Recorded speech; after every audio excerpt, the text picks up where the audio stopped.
All right, welcome back, everybody. It's time for another episode of OC Spotlight,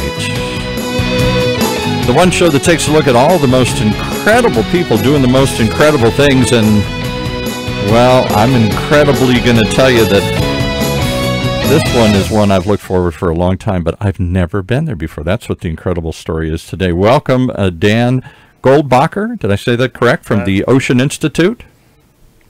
Hey, thank you so much for having us. Okay, and joining us, as always, is the ever well-known Rachel Svoboda. Did I say that correctly? That was good. I'm really glad we practiced before. That was perfect. I just say Rachel because everybody knows Rachel. You seem to represent everybody in the community here, and then some. So yeah, I like to try to go on all your shows at some point. I think you should here. Let's bring everybody on here. So. Set us up. What are we here talking about? The Ocean Institute's got something coming up that we're trying to promote this weekend, the Tall Ships and Ocean Festival. Yeah, this year it's our 35th year doing the Ocean Institute's Tall Ships and Ocean Festival. It's a really exciting event. We bring in ships from all over California, right to Dana Point Harbor. Guests get to hop on the board the ships, go on tours. If they want, they can go out and set sail with them. We do a mock cannon battle. Guests get the opportunity to meet with pirates, meet with different reenacting groups. We have beer garden, live music throughout the day from Los Rios Rock School in San Juan Capistrano. And then this year we're featuring the Tijuana Dogs on Saturday night as well. Yeah, so that'll be a lot of fun. We're really excited about that. What time are they playing on Saturday? They're going on at 2 o'clock till 5:30. Saturday, right at Baby Beach, right in the park there. We're going to have a stage set up right next to our beer garden there. The reenactors are going to be part of the party as well. It's going to be a lot of fun. So why have I never been there? 35 years, and I've never been to the Tall Ships and Ocean Festival. And I love the ocean. We've been to the Baby Beach there and many times. You guys are right next to that Baby Beach, right below the cliff there where there's a couple restaurants up above.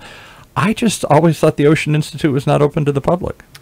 Yeah, over the last 5-6 years, we've really expanded our public offerings. For about 35 years, people really thought of us as a facility for school programs. Yeah, right. And we've really grown on that. We have opportunities for everybody throughout the year. We have our summer camp programs. We have Tiny Tots, Mommy and Me program during the day. We have don't forget the number one thing, because we're going to have to say it over and over again.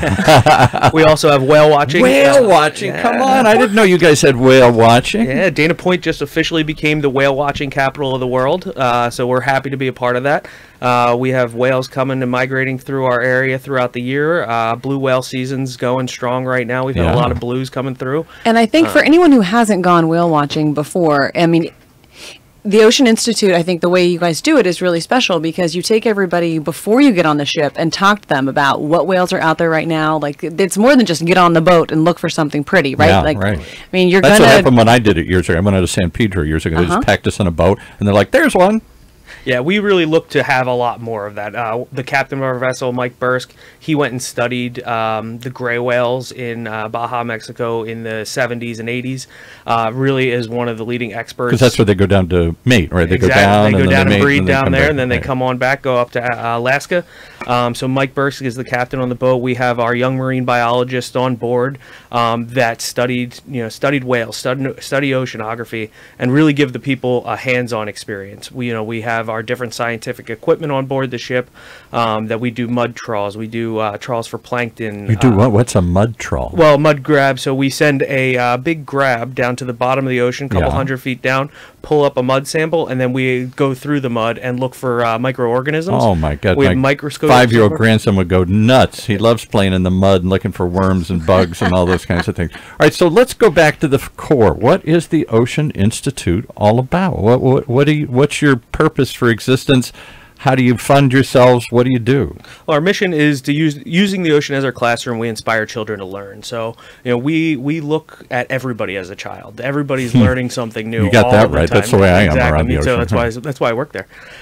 We really, look to inspire people to help, conserve the ocean. We look to inspire people to learn about how different people have used the ocean throughout time, how it's shaped who we are as a species, and how it's shaped what we do. Somebody said once in one of these shows that the ocean is the lungs of the earth. I always thought it's like the Amazon, but somehow do we get oxygen from the plants or the water or somehow here? We do get a lot of oxygen. So there's phytoplankton inside of the ocean. A lot of whales feed on that, and that's going through photosynthesis as well. That's producing oxygen that gets released into the atmosphere. The kelp, the algae.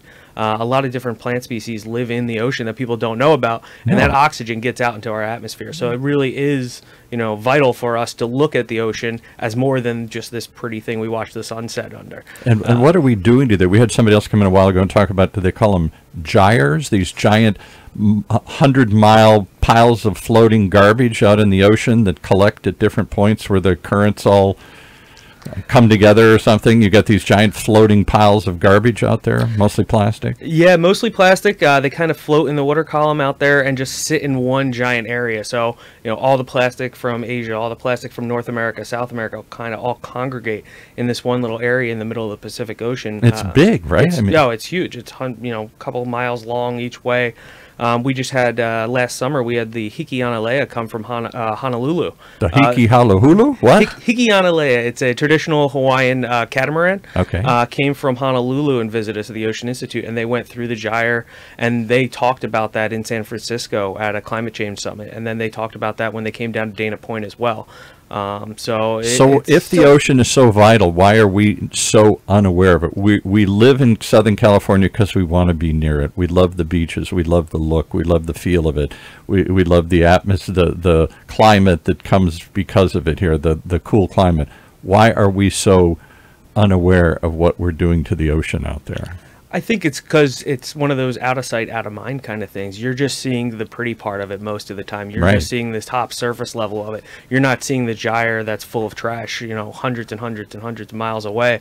You're seeing the spot right on the coastline, and you see people doing beach cleanups and seeing what that has an effect in this tiny little area. But it's hard to conceptualize how that really expands over this, something that takes up 75% of the Earth's surface. Yeah. So the Ocean Institute, having been around for over 40 years, right? It's been quite some time that it's been a part of the community down in Dana Point. And when I got on board earlier this year to help with the marketing and PR, it was kind of near and dear to my heart because, Paul, you asked, what can people do there? Right. When I was in, I think it was 4th grade, we went down and slept on the Pilgrim ship. Oh, yeah. And learned all about the history of... That's the old mast, what do you call it? The tall ship. Tall ship, the two-mast sail. Yep. And so, which is a big part of the Tall Ships Festival that's happening this weekend. So, people can go down and learn about the history of Dana Point, and visit these ships year-round, this is the only place, I think, in Southern California that you can... in addition to the Pilgrim ship, there's the Spirit of Dana Point, which goes out on sails, and you can actually charter it. You can have a party on it. I had no idea. What do you do with the ship most of the time? I've seen it parked there for years, but I didn't know what purpose it serves. Does it train anybody how to sail a ship? Is it just go out to ply the sea and do real work, or is it just a museum piece that sits there? The Spirit of Dana Point, we do sail training aboard that vessel, so we have our staff as well as our volunteers learn how to work the Spirit of Dana Point, learn how to use the traditional rigging, learn how to raise the sails, learn all the ins and outs of the vessel, which was built right in Costa Mesa here. So it was. Yeah, okay. The Spirit of Dana Point has a tie right to Orange County, probably the only tall ship ever built in Orange County. So it has a tie itself, and then the Pilgrim we use primarily as a floating classroom. It's where the students learn about Richard Henry Dana and his book 2 Years Before the Mast. They learn about the history. Tell us that again for those that don't know. He was some seafaring captain, or he was on a ship or something, and he wrote about this area? Yeah, so Richard Henry Dana was in law school at Harvard and then came down with an illness, and the doctor said, go to sea. That'll help you. That was apparently the cure in 1834. Okay, it's the best they could come up with. All right. So he signed aboard the Pilgrim in Boston, Massachusetts, 1834, sailed around Cape Horn to California, which was owned by Mexico at the time. It's called Alta California. Right.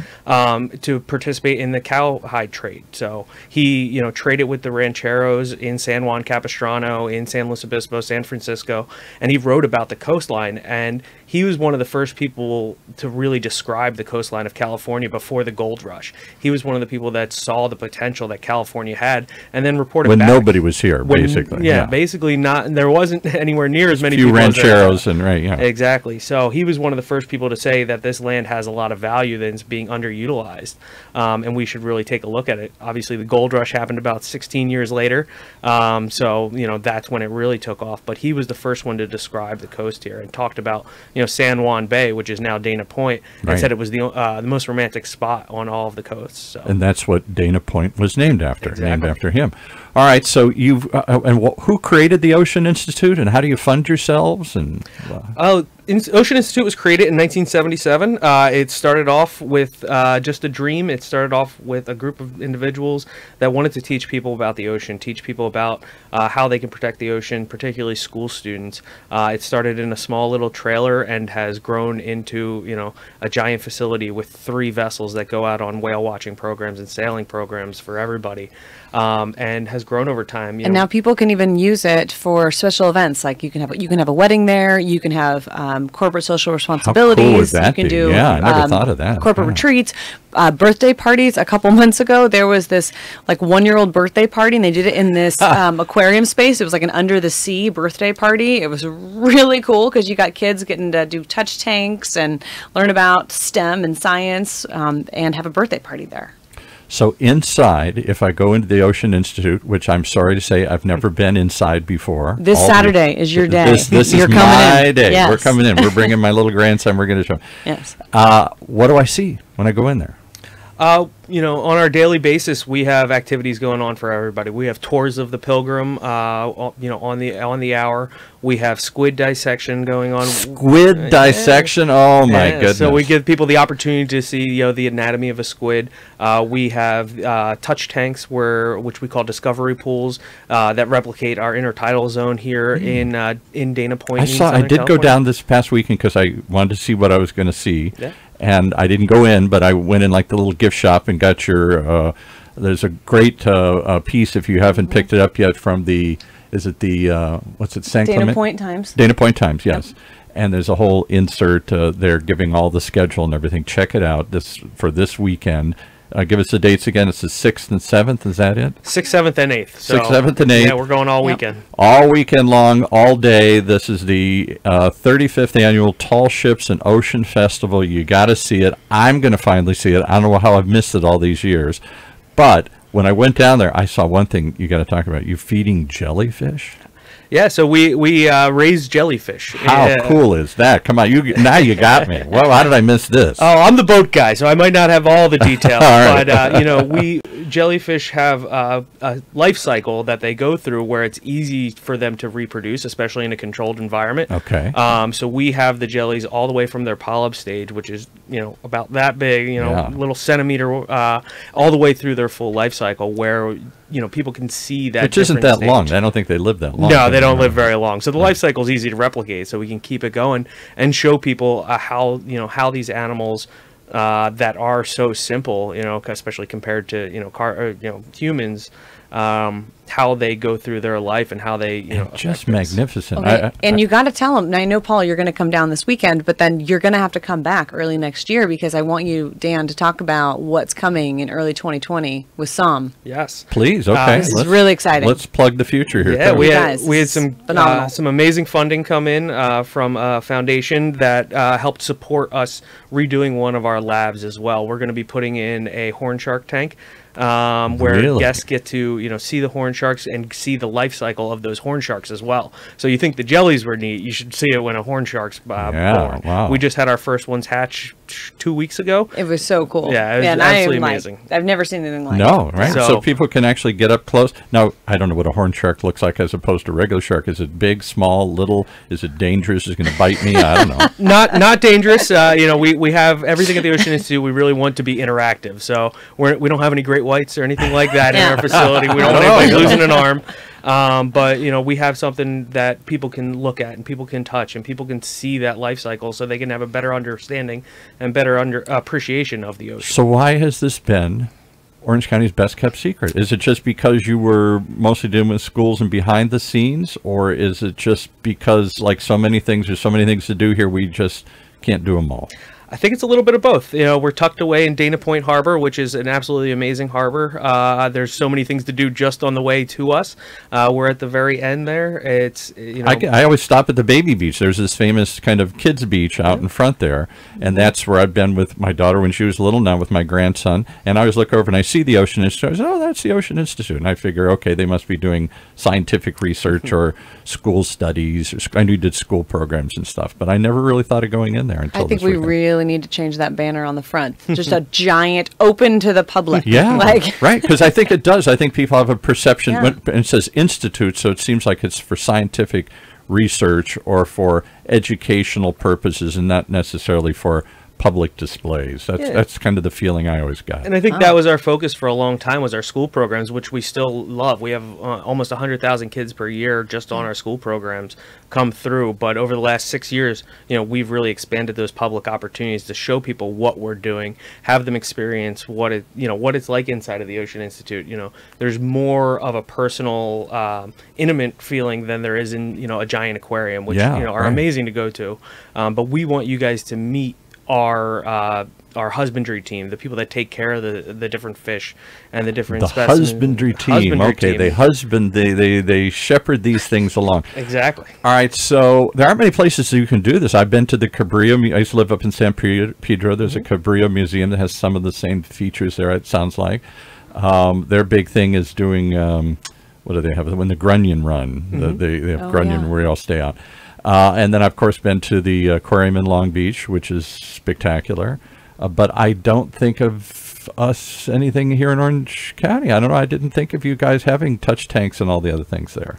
yeah. So this weekend you'll get to check all that out. And then other highlights for the festival this weekend. I know you talked about the Tijuana dogs on Saturday. Okay, don't want to miss those. Do you want to talk about the cannon battles a little bit? Yeah, I mean, when else have you please. seen that? Come on. I don't know why. That alone, my grandson is nuts about pirates. Let's go back to, before we get there, one other thing. You threw out right before you came in here that I think we got to talk about. Oh, yeah. My grandson, first of all, it was my daughter. She's in her late 20s now. I went through the SpongeBob phase in the early years. Then, now I'm doing it all over again. He's still around. SpongeBob, for anybody who has a kid or a grandkid. I mean, he rules the waves still. Patrick, the starfish, and the sponge named Bob, and their friends, and the pirates that all populate that whole universe. That's how these kids are fascinated with the ocean and with pirates here.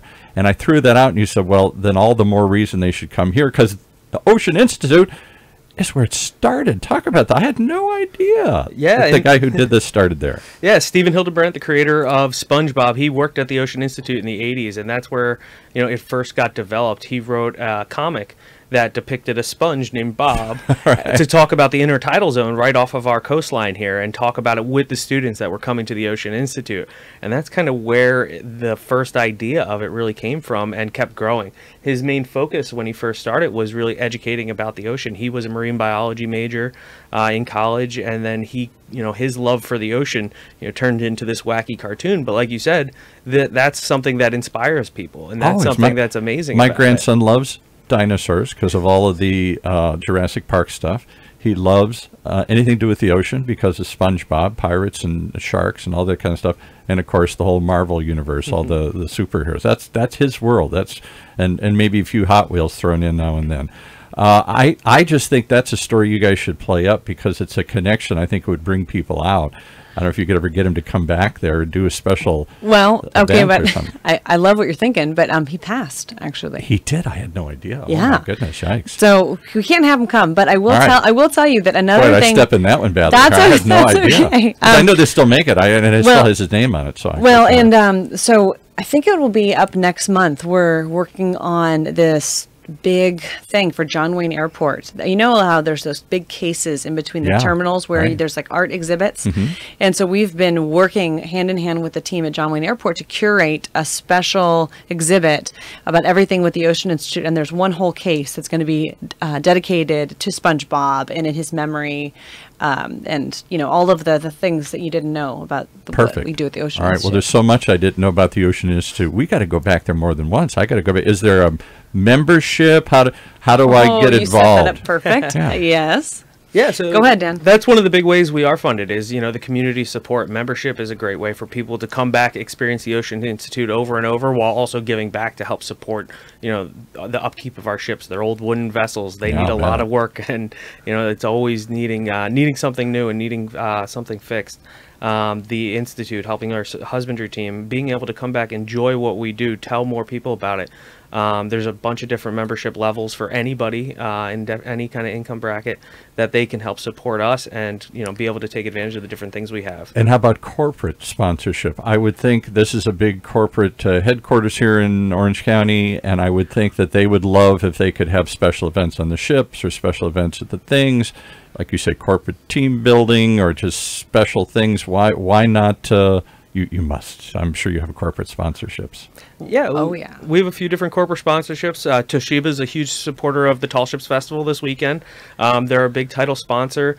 We have different groups come down. Oh, wait, but tell them what Toshiba is donating this year. It's really cool. They actually arrived yesterday too. We get them all set Have you up. got to play with them yet? I haven't gotten to play with them Oh yet. my God. I had to come So here. I went to their design center at their corporate office, and I got to play around with this. But tell everybody what it is. So Toshiba donated these great kiosks that are interactive, that the guests can, go through, see what's going on at the Tall Ships Festival, find the activity they're looking for at any given time. So if they're interested in purchasing a ticket for a cannonball, they can see when that is. If they want to go see the Tijuana dogs, they can see what time that is. If they want to know where the beer garden is, they can find out exactly where that is from the interactive map right on these kiosks. Well, and I'm looking at, again, this is in the Dana Point Times. I'm looking at the festival schedule here. It goes on all day long. I mean, I'm just looking at longboat rowing, mermaid swim show. Oh yeah, the mermaids swim show and breakfast is I think almost sold out. Is that for dads like me, or that's for grandsons like Jackson here? I don't know which. That's what kind for of mermaids. Everybody loves the mermaid breakfast. Yeah, and these mermaids, they're absolutely amazing. They hold their breath for what? How long? like 5 minutes? Yeah, something crazy. Yeah. They do an amazing job. They talk about ocean conservation. They use the lore of mermaids to get kids engaged, just like SpongeBob does. So tell me about this pirate crazy thing. That's what my grandson's all excited about. What are they going to do? They're going to actually take ships out past the breakwater and shoot, have a mock battle here? Yeah, we have 5 ships going out. They're going to leave Dana Point Harbor, go out into the ocean, and they have a mock cannon battle. So, how cool is that? Come on. Yeah, we use blanks. We definitely don't fire real cannons at anybody, but they still make a really loud boom. It's pretty neat. If you're what on the time boat. of the day is that? Those take off the dock at 4 o'clock. 4 o'clock. So they're after the festival ends, so guests get to come in, experience the festival, and if they want to go out sailing, which we encourage everybody to get out there and feel the wind in their hair, they get the opportunity to do that as well. And for all the parents or grandparents like me groaning, saying, oh, another thing that I'm going to be running around with that I don't want to be there at, how about sales and ales? You can actually have a few taste of some microbrewed beers here, too. That might encourage more dads to come out with their kids here. Definitely. This is the 4th year we're doing this. This is our Sales and Ales event. We're doing it Friday and Saturday night. It starts at 6 o'clock. We have 2 different bands coming in. We have Rod Piazza and the Mighty Flyers from Riverside. I've seen them. They're great. Great blues musician. Coming in Friday night. And then Billy Sherman from the band Common Sense coming in Saturday night. So Orange County local band. Really excited to have them. So any age. I've got from touch tanks and breakfast with mermaids and squid dissection all the way up to the grown-up kids and all of us here who want to have a microbrewed beer and listen to a band. Anything and everything in between. You got it all figured out here. It's quite an event here. Well, I look forward to coming this weekend. It's September 6th, 7th, and 8th. Have I got those dates right? That's it. And so that's Saturday, Sunday. What am I? Friday, Saturday, Sunday. Yep. I'm blank there. Okay, Friday. And the big day would be Saturday and Sunday? Is that when the big day is? That's when the big festival's going on. Friday night, we're doing Sales and Ales and Cannon Battles. And then Saturday and Sunday, open up at 10 a.m. From Baby Beach all the way to the Ocean Institute. It's going to be taken over by pirates and mermaids. I can't wait to see it. And I'm glad that you finally got me off the couch this weekend to come out and see all this stuff here. All right, so give us a website or places they can buy tickets and get information. Yeah, if you plan on buying tickets, especially for the cannon battles or the mermaid breakfast and sales and ales, I wouldn't wait too long. Definitely go on right away. It's oceaninstitute.org. You can find a link to the Tall Ships Festival right on there. All of the tickets are there. You can also go on Instagram at ocean_institute, and then it'll link you out to Eventbrite, where you get festival passes. Cool. Well, I'm apologizing that I haven't been there before, but I'll be there from this point onwards. I'm sure there'll be lots of reasons to come back over and over again. And I hope you'll find reasons to come back when you do new events, because I know you got stuff. I looked at the other thing. You got stuff going all year long. This isn't just a once and done, see the festival and then forget about the Ocean Institute, right? Anything you want to plug coming up? Anything else after this? Every fall or every winter we have our big jazz festival, which helps raise money for our adopted class program, bring Title I schools in. We have visiting vessels. The Hawaiian Chieftain and Lady Washington typically come back in December and January. Should be seeing them again this year. We have different activities going on throughout the year, so keep an eye on the website. Is the best way to keep up with us. All right, we'll come back and tell our community about it here, because we'd love to share that with all of them here every time those things come up here. Thanks so much for coming. This is we're plugging again. It's the Ocean Institute Tall Ships and Ocean Festival. It's this weekend, September 6th, 7th, and 8th, and you don't want to miss it. Anything and everything to do with the ocean, it's there. Thanks for coming by. Thank you. Thanks.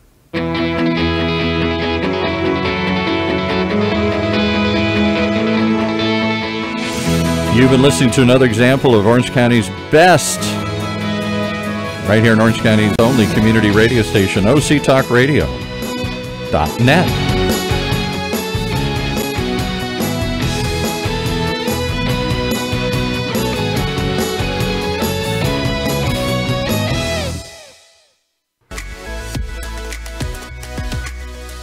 Welcome into the Esports Minute, presented by Esports Network.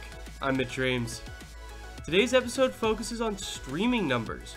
A new report from Stream Elements, in collaboration with Sully Gnome, is helping break down the numbers to get to the key facts about the streaming industry halfway through 2019. Here are some of the key takeaways from the report. Number 1, Twitch remains king among the streaming services with 72% of total hours watched.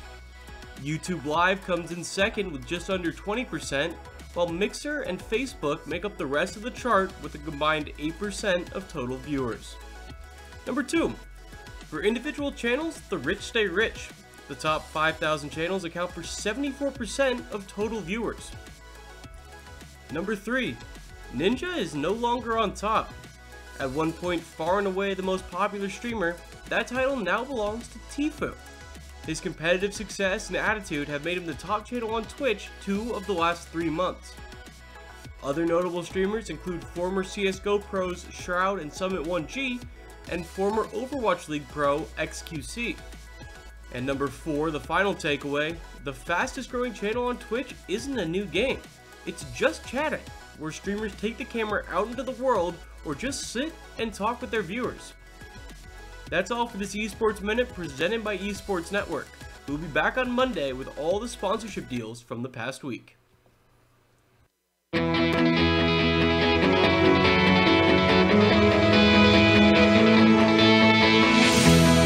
Welcome back, everybody. Time once again for another episode of OC Spotlight.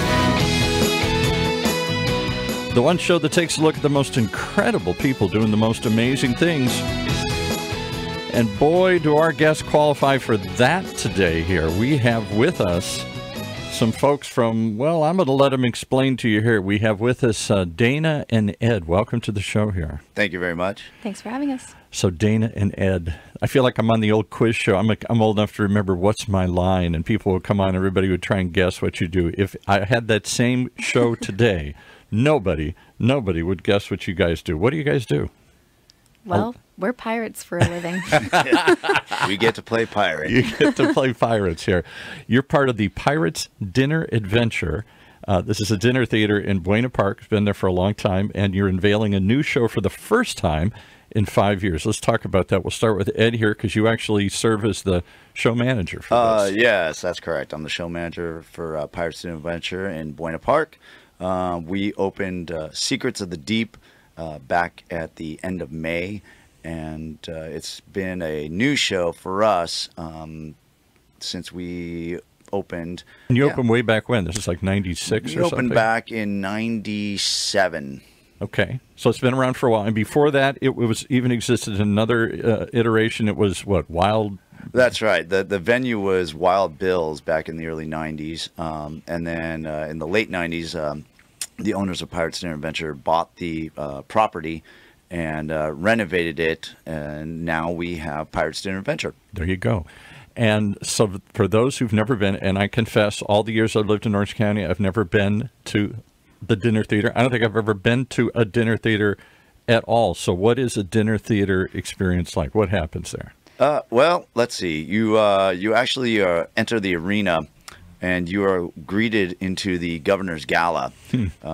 So you come in, you're able to peruse the shops, enjoy a beverage at our bar, and then Appetizers. yes, and enjoy some Even an adult appetizers. beverage, should I choose to get by one here? Oh yeah, we encourage you. Is it just rum? Do you serve other things other than Pirates rum? Probably. Oh no, it's a full bar. Full bar. There's a lot of tasty cocktails that our bartenders will be more than happy to make for you. So you come in, and then you go once